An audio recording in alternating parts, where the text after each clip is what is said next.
Aujourd'hui, on va aborder un message. Oui, ben, c'est évident. Mais est-ce qu'on peut donner un ordre à Dieu? Délicat, hein? Il ne s'agirait pas de... Hein? Bon. Est-ce qu'on peut se permettre d'être irrévérencieux envers le Père? Vous n'avez pas l'air clair. Oui, non. Moi, c'est des petits noms. Est-ce qu'on peut être irrévérencieux envers le Fils? Non. Bien. Alors accrochez-vous. On va ouvrir plusieurs passages dans la parole de Dieu qui sont très surprenants. Très surprenants et qui vont nous aider. Je reviens, on a parlé sur cela il y a 15 jours, 3 semaines. On a longuement parlé d'Ésaïe 57. Ouvrez la parole dans Ésaïe 57 si vous voulez bien. Et on va revenir un peu sur Ésaïe 57, mais pas que. On va surtout aller dans Ésaïe 62 et 63. Amen. Ça va être un culte comme ça, avec une prédication où on va s'arrêter un peu de temps en temps et prier. Parce que quand vous êtes endormi, non, c'est pas vous qui êtes endormi, c'est votre voisin qui a dit que vous étiez endormi.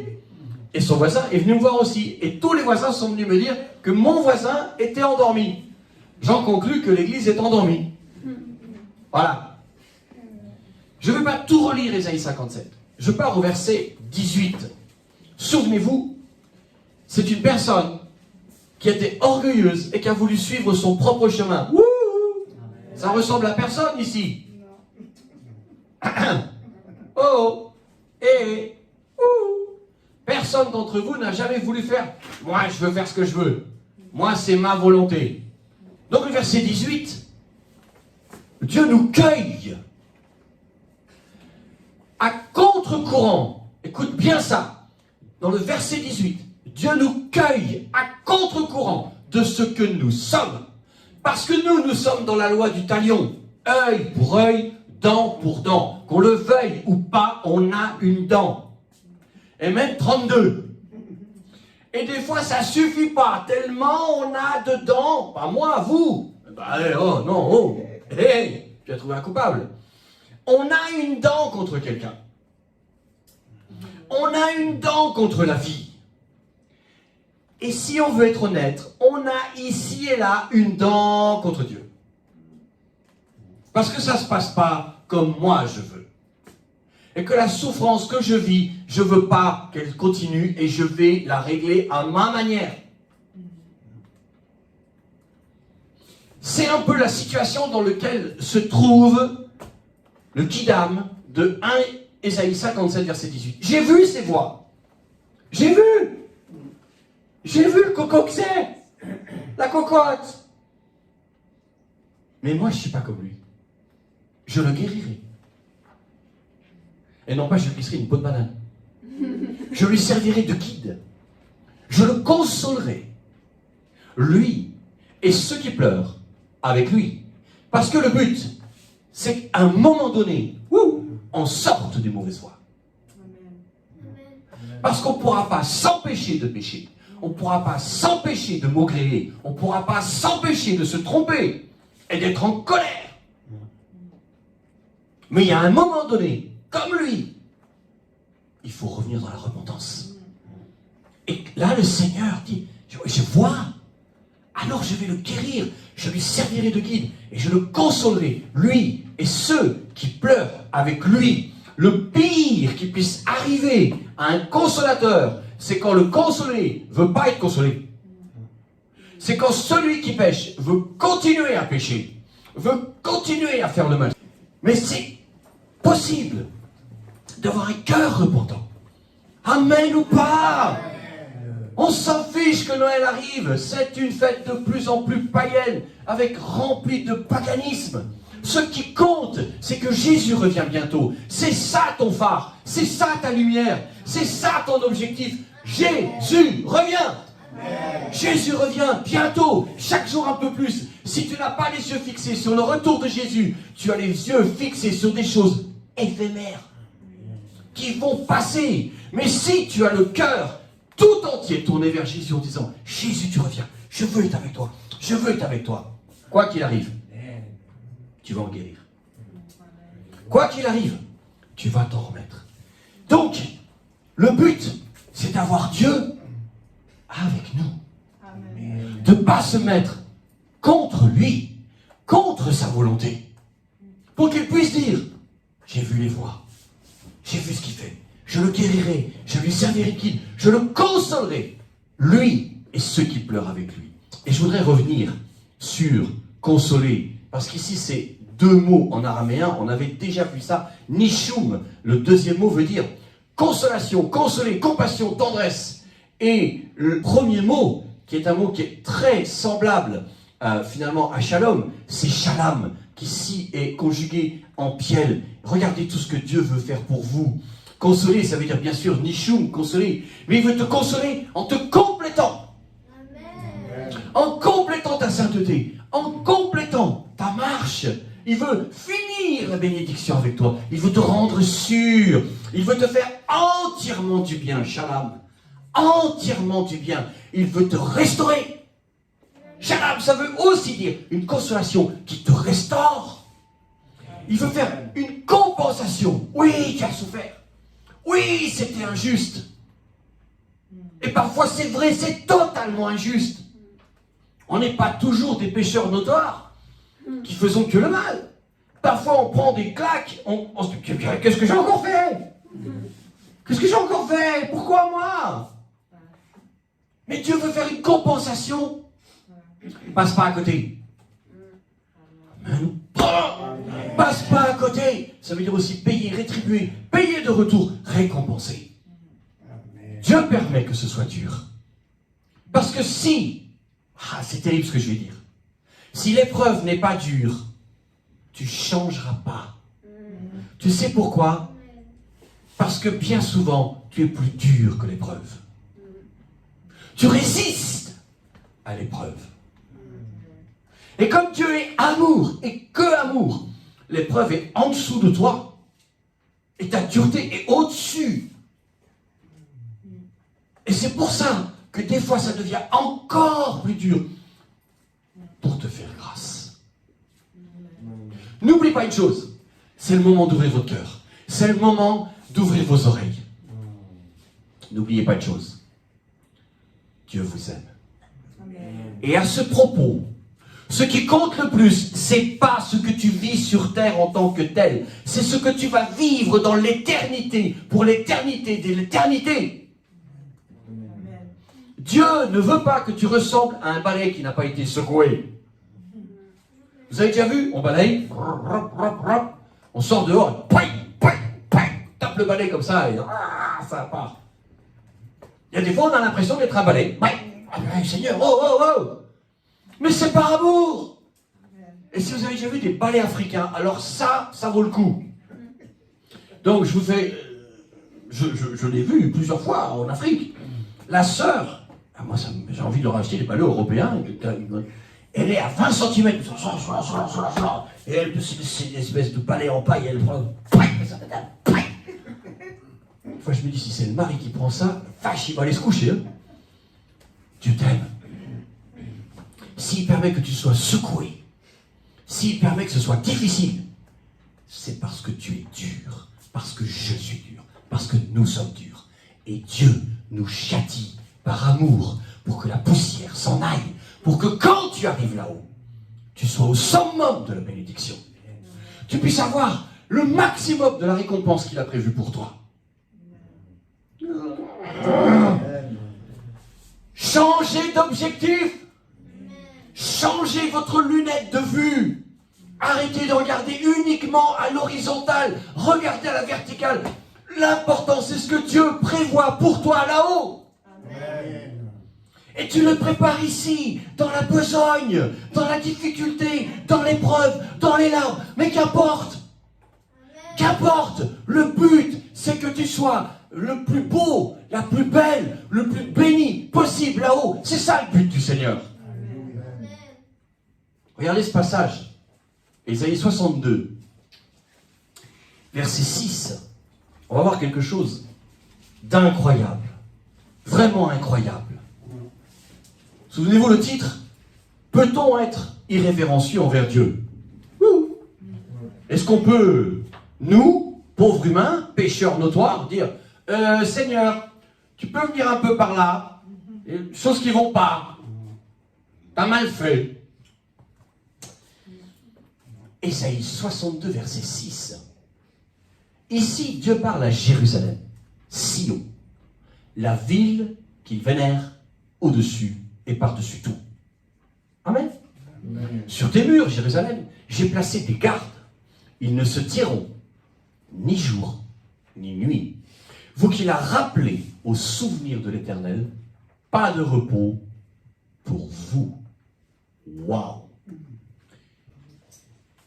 Jérusalem est une ville entourée d'une muraille.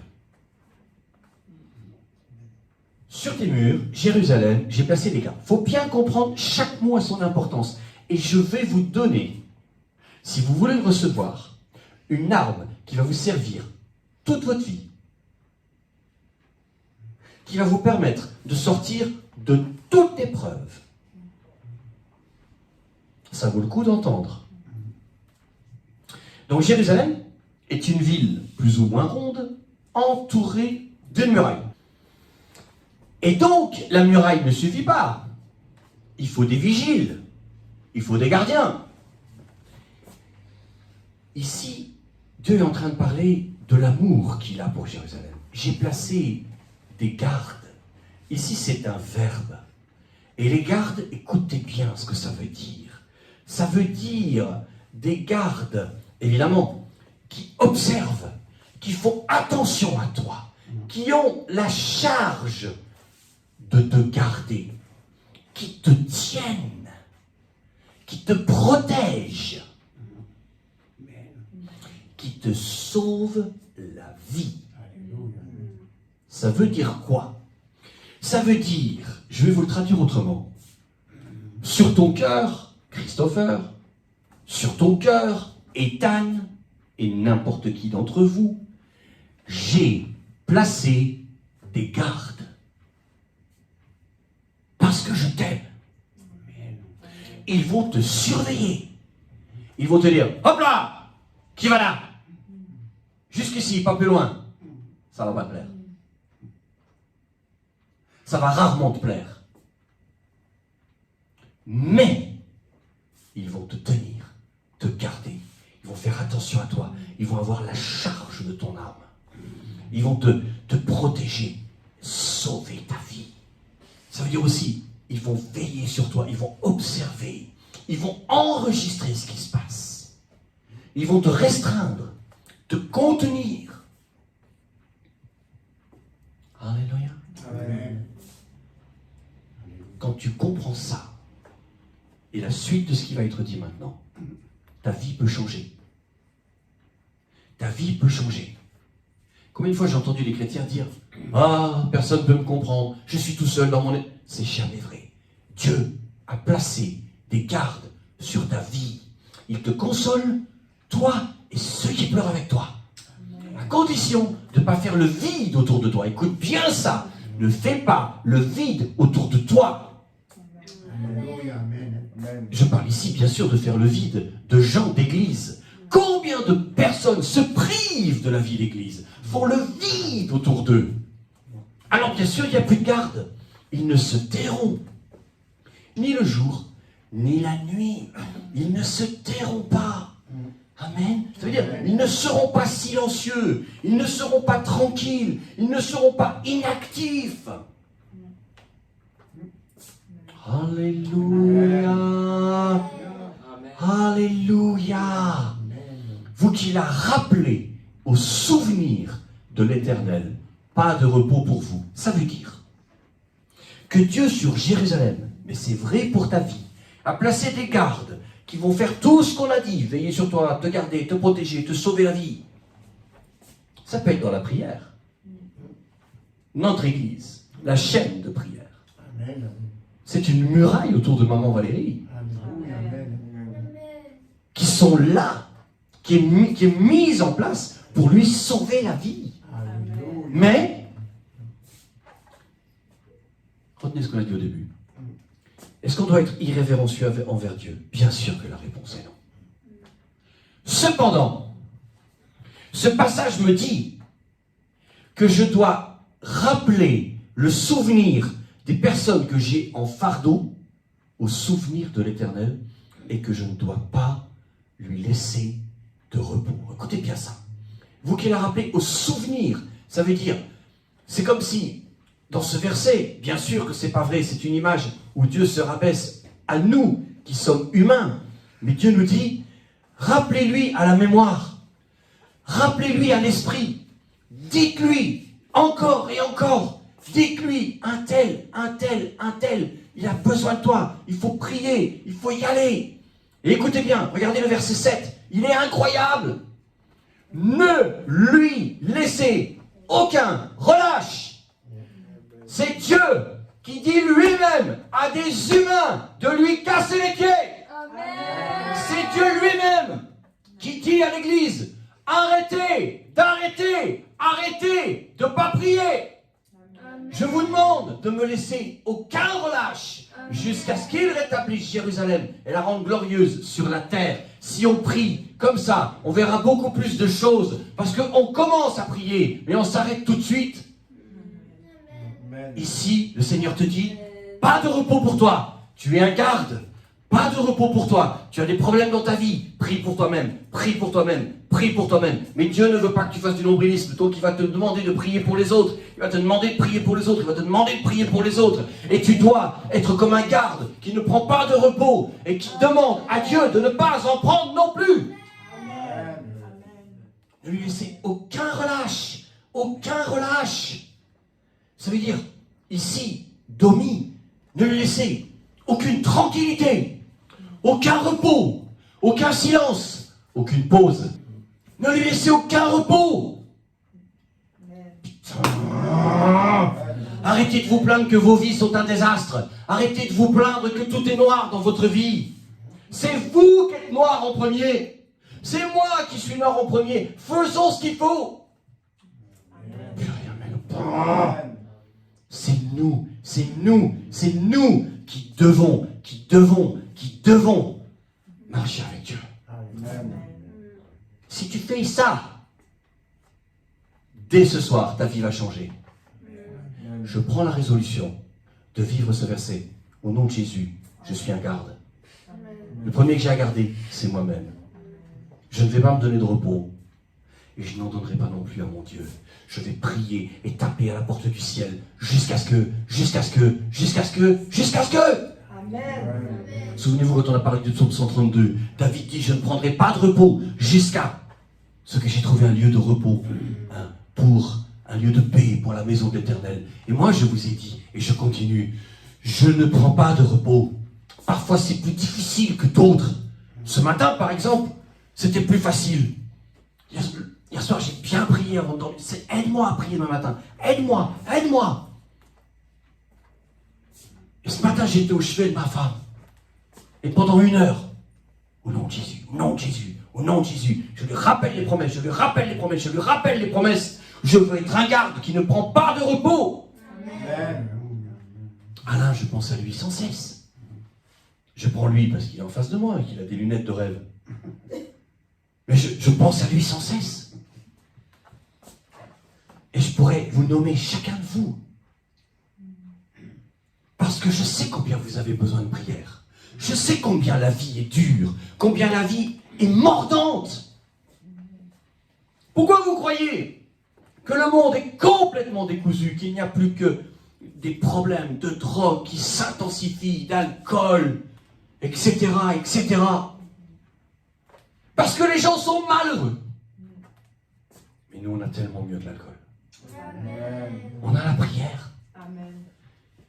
Donc sur tes murs, sur les murs de ton cœur, Maman Valérie, par exemple, j'ai placé des gardes, une chaîne de prière. Ils ne se tairont ni le jour ni la nuit. Et ils la rappelleront au souvenir de l'Éternel. Et ils n'auront pas de repos. Et un ordre, ne lui laissez aucun relâche. C'est-à-dire, ne laissez aucun relâche à Dieu. Quand j'ai lu ça, mon cœur a été bouleversé. Quoi, moi? Je dois insister comme ça auprès de Dieu? Quoi, moi? Je ne dois laisser aucun relâche au Seigneur? Mais ça paraît tellement vulgaire, ça paraît tellement irrévérencieux. Il connaît tellement ma situation. Mais la prière est un terreau.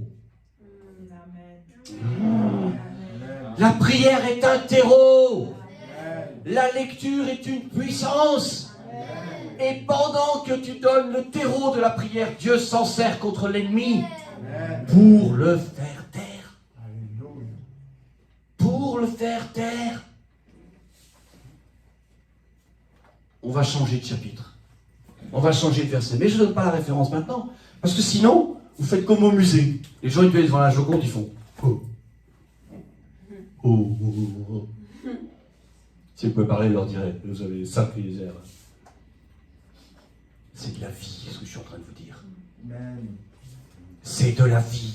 Amen. On doit changer. Amen. On doit devenir des bosseurs. Amen. On doit devenir des prieurs. Amen. Relisez l'épître de Jacques dans le Nouveau Testament. Il est écrit qu'il se mettait tellement à genoux qu'on l'appelait le chameau. Mettons-nous au boulot. Amen. Arrêtons de pécher pour des trucs qui servent à rien. Si on se met au travail, on aura du fruit. Faut-il être irrévérencieux envers le Seigneur? Loin de là. Mais Dieu nous appelle à taper à la porte du ciel jusqu'à ce qu'elle s'ouvre. Amen. Ésaïe. Toujours. On change. Et ici, c'est Ésaïe 63, verset 15. Ce verset est incroyable. Regarde du ciel, Seigneur, et vois de ta demeure sainte. On ne parle pas de toi, hein. Tu n'habites pas dans le ciel. Ta demeure n'est pas sainte. Elle est en cours de sanctification. Mais ce n'est pas de toi qu'on parle. On parle bien du Père. On est d'accord? On est raccord? Amen. Seigneur, regarde du ciel et vois de ta demeure sainte et glorieuse. Où est ton zèle? Waouh! Dire ça à Dieu. J'en reviens pas. J'ai même encore du mal à le dire. Où sont ton zèle et ta puissance? Le frémissement de tes entrailles et tes compassions. C'est où? Parce qu'elles ne se font plus sentir envers moi. Dieu a placé des gardes. Amen. Ils ne se taisent pas, Amen. ni le jour ni la nuit. Amen. Et toi, puisque tu es le garde de ta vie et de ceux qui sont autour de toi, pas de repos. Tu ne dois pas laisser de repos à Dieu. Tu ne dois pas laisser de repos à Dieu jusqu'à ce que ce soit solutionné. Amen. En fait, il faut une liste de prières. Et on, entre parenthèses, avec amour, on casse les pieds. Mais en fait, c'est au deuxième ciel qu'on casse les pieds. On butine, on butine, on butine, on butine, jusqu'à ce que l'ennemi soit vaincu. Amen. Tu rayes ton sujet, tu passes au suivant. Amen. Il y a à peu près 3 semaines, j'ai, sans trahir qui que ce soit, un homme que j'aime énormément, et je l'ai au téléphone. Il a passé des moments difficiles, il y a eu un décès dans sa famille, je voulais être proche de lui. Et donc régulièrement, un petit message, petit appel, parce que je vis quelque chose de particulier en ce moment, c'est que les gens souvent disent « Ah, on n'appelle plus le pasteur. » Ah bon, pourquoi? « Ah, il souffre trop. » Je ne vous ai pas demandé ça. Je ne vous ai pas demandé ça. C'est bien d'avoir des égards, mais Dieu s'occupe de me tenir debout. Et combien il le fait bien. Amen. Donc je suis avec ce frère, et je lui parle de son décès, c'était le but de mon appel, mais je ne m'attendais pas à ce que lui allait me dire. Et il me dit, c'est Trafalgar à la maison. Je résume. Il se passe ça, il se passe ça, il se passe ça. Je l'écoute. Je t'écoute, moi, mon bien-aimé. Voilà ce que tu vas faire. Tu vas faire ça, ça, ça et ça à l'égard de ton épouse. À la lettre. Et tu me rappelles.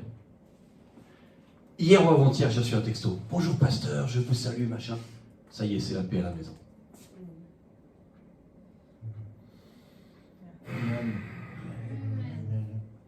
Il y a 2-3 ans de ça, j'ai eu un homme au téléphone. Pareil. Bagdad Sud, dans son couple. Je l'écoute et je lui dis, voilà ce que je te conseille. Dans la prière, la part du Seigneur, voilà ce que je te conseille. Et lui, plutôt que de dire, ok, je vais obéir et je vais faire ça, il m'a dit, en gros, hein, ah, c'était trop dur comme pasteur. Ah non, oh, c'est trop dur. Et bien, ils sont plus ensemble. C'est tellement... Et des fois, on est tellement débile, excusez-moi de vous le dire, tellement stupide, tellement naïf. Il vaut mieux passer du temps en prière. Regardons ce verset, Isaïe 63, 15. Regarde du ciel. Et je regarde l'heure aussi. Regarde du ciel, de ta demeure sainte et glorieuse. Seigneur, il faut que ma vie change. Si je reprends maman Valérie, il faut que ma femme marche. Il faut que les neurones qui ont été volés pendant le coma soient rendus. Il faut que la musculature qui a été volée soit rendue. Alors, Dieu me demande de dire, où est ton zèle? Où est ta guérison? Où est ta puissance? Où est tes entrailles et tes compassions? Elles ne se font pas sortir envers moi. J'en ai besoin. Alléluia. Où est ton zèle et ta puissance? Kina, le zèle, écoutez bien ce que ça veut dire. Où est ton ardeur? Où est ton zèle? Où est ta jalousie? Seigneur, tu nous aimes. Tu es jaloux de nous, la Bible nous enseigne. Alors défends-moi contre l'ennemi. Défends-moi contre l'ennemi. Ramène les neurones qu'on m'a volés. Et ramène ça dans ta vie. Les prières que tu dois faire. Ne serait-ce qu'envers ton père, ta mère, ta femme, tes enfants. Seigneur, ma part à moi, c'est de te chercher. Ta part à toi, où est ton zèle? Où est ton ardeur? Moi, j'ai pas ton ardeur, j'ai pas ton zèle, j'ai pas ta jalousie, je n'ai pas ta puissance. Amen. Amen. Et ici, puissance, ça veut dire Débourre, où est ta force, ta puissance, ton pouvoir, ta valeur, ton courage, ta bravoure? Où est ta victoire? Dieu nous demande de lui demander. Non, je ne suis pas sûr que vous réalisez. Si tu oses demander ça à Dieu, et que ta prière est en rapport, que ta recherche de lui est en rapport, que ta sainteté est en rapport, tu vas t'en sortir. Amen. Et avant que tu t'en sortes, Dieu te donnera la force de tenir, et tu seras debout. Tu auras très mal au cœur, très mal à l'âme, mais la paix en même temps. Amen. Et je sais de quoi je parle, parce que c'est ce que je vis. Le vague à l'âme, je l'ai. La souffrance, elle est bien présente. Mais la paix de Dieu, elle est là. Amen. La paix de Dieu, elle est là. Le frémissement de tes entrailles et tes compassions ne se font pas sentir. Ta compassion, Seigneur, ça veut dire ta compassion, ta miséricorde. Amen. Amen. Et puis un dernier verset pour aujourd'hui. On change. On a été dans Isaïe jusqu'à maintenant. On va dans Nombre, chapitre 14, verset 17. C'est Moïse qui va parler à Dieu. Il ne manquera pas de révérence. Il va être vraiment bien comme il faut. Mais regardez ce qu'il va dire à Dieu. Maintenant, coach ici. Maintenant que la puissance du Seigneur se montre dans sa grandeur, comme tu l'as déclaré. Maintenant que la puissance, Nombre 14, 17. Maintenant que la puissance du Seigneur se montre dans sa grandeur, comme tu l'as déclaré. Et moi, je vais vous dire, il est écrit, vous imposerez les mains aux malades, et les malades seront guéris. Je vais continuer. Je vais continuer à imposer les mains à ma femme. Je vais continuer à dire, Anne, c'est l'heure de te lever. Je vais continuer. Je vais continuer avec des jours où je suis bas et des jours où je suis bas. Mais je vais continuer. Et je vais être comme un garde. Je vais me taire ni jour ni nuit. Et je vais demander à Dieu de solutionner le problème. Et je vais lui dire, Seigneur, Seigneur, montre ta puissance et dans ta grandeur. Coach ici, puissance qui veut dire la force, le pouvoir, la puissance. Montre ta force, Seigneur, puisque moi je n'en ai pas. Amen. Amen. Alléluia. Je vais vous résumer ça. 1, tu es venu au monde. 2, tu as fait gazou, gazou, gazou. Normalement dans de bonnes conditions. Après, tu as commencé à aller à l'école. Tu t'es aperçu que les copains, ils n'étaient pas toujours... Et puis voilà. Les parents, le divorce, peut-être. Qui sait? Quoi? Et tu t'es aperçu que la vie était dure. Dieu est venu te chercher. Sur tes murs, Jérusalem, j'ai placé des gardes, des sentinelles. Sur tes murs, Michel, sur tes murs, qui que ce soit, j'ai placé des gardes. Laisse-les faire leur boulot. Le pain, laisse-les faire leur boulot et toi fais le tien. Arrête de te plaindre, arrête de te plaindre. Mets toute ton ardeur dans la prière, mets toute ton ardeur dans la repentance. Comme on l'a chanté tout à l'heure, je cherche ton royaume. Tout le temps, sans cesse, je cherche ton royaume. Et là, je vais pouvoir dire à mon Dieu, où est ton zèle? Où est ton zèle? Où est ton zèle et ta puissance? Il faut que tu agisses, il faut que tu agisses, il faut que tu agisses, il faut que tu agisses. Amen. Mais s'il écrit, on finira par là. Tout ce que Dieu écrit, il le paye. Tout ce qu'il fait passer en caisse, il paye la note. Si vous vous calez sur ces versets, si vous les apprenez par cœur, parce que moi c'est ce que je fais, et c'est ce que je vous conseille à tous de faire. Il y a des versets, vous devez les apprendre par cœur, et les réciter 10 fois, 20 fois, 30 fois par jour, pendant 6 mois, pendant 1 an, pendant 2 ans, jusqu'à ce que Dieu se glorifie. Et tout au long de votre vie, vous aurez des versets qui vont changer. Les versets que je confessais il y a 3 ans, il y a 5 ans, ne sont plus les mêmes qu'aujourd'hui. Amen. Par exemple, moi, dans la situation de mon épouse, Dieu m'a dit, tu as mal compris, Jean 11, 25, je ne suis pas que la résurrection, je suis aussi la vie, demande-moi la vie. Je demande la vie, sans cesse, sans cesse, sans cesse. Mais quand ma femme sera pleinement guérie, d'autres versets vont arriver pour d'autres situations. Amen. Dieu a placé des gardes sur vos cœurs. Vous avez tout dans l'église. Cherchez pas ailleurs. Tout est dans l'église. C'est pas à Monoprix. Hein? Non. C'est pas dans une boîte de nuit. Ou dans un restaurant. Ou je sais pas quoi.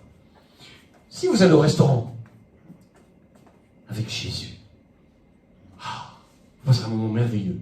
Mais si vous allez au restaurant pour vous changer les idées à la place de Jésus quelque part, ce sera fade. Ça sera fade. Amen. Amen. Faites votre boulot. Arrêtez de vous plaindre. Cherchez Dieu plus que tout, plus que tout, plus que tout. Amen. Et la vie aura un sens du jus, de la saveur. Et on tient, parce que c'est lui qui nous tient. Amen. Merci Père pour ta grâce et pour ta toute puissance.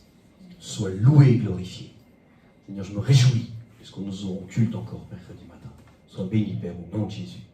Amen.